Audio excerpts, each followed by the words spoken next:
There's a passage of scripture in Matthew chapter 25 where Jesus talks about what he calls the least of these.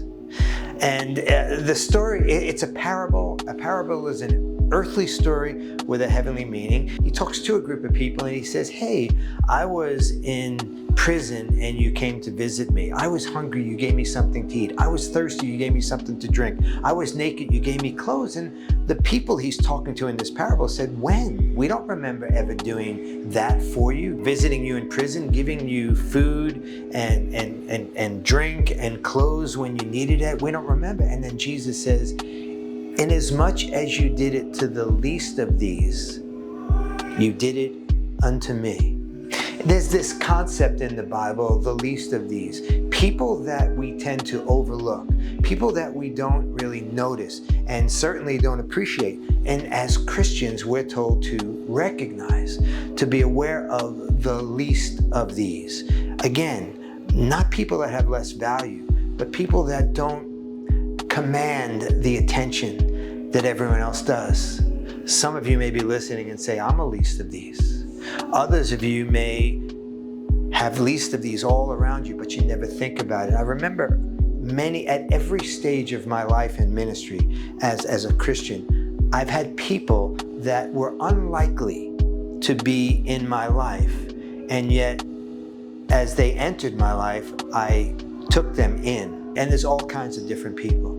People that I would never naturally connect to, but people who I was able to love and serve, and people who were able to become so dear to me and give me just as much. And Jesus says there are people that garner less attention, that don't command. You're not going to be around them to get something from them, the least of these. But when you recognize and do things for the least of these, you're doing it for Him.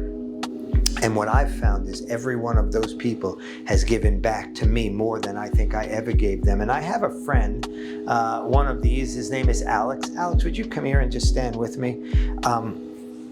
Alex is 36 years old right now.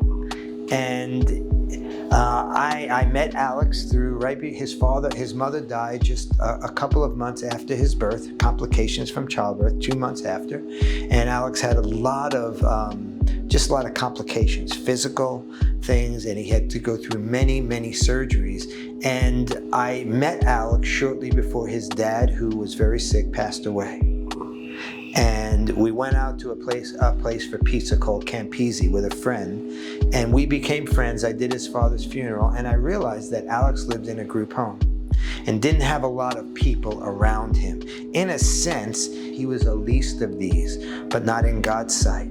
And Alex and I became friends, and I began to bring him to church with me. He came to the church when I was pastoring, and now he comes with me to the church where I attend. And Alex, a least of these, someone that it's easy to miss, easy to ignore, became someone so special to me. We spend holidays together often. We go out to lunch and do lots of things together. In my wife's time of illness, Alex was one of my closest friends. And I will say this about Alex. Alex does more for me than I've ever done for him. He's part of this church that I serve at now. We're about to go to a prayer meeting. Everyone knows and loves him. But you see, it took me seeing someone that wasn't so obvious to see, getting out of my comfort zone, finding a least of these who has added more to my life than I'll ever add to his. In a way, Alex is Jesus to me. When I began to serve him, I was doing it unto Jesus.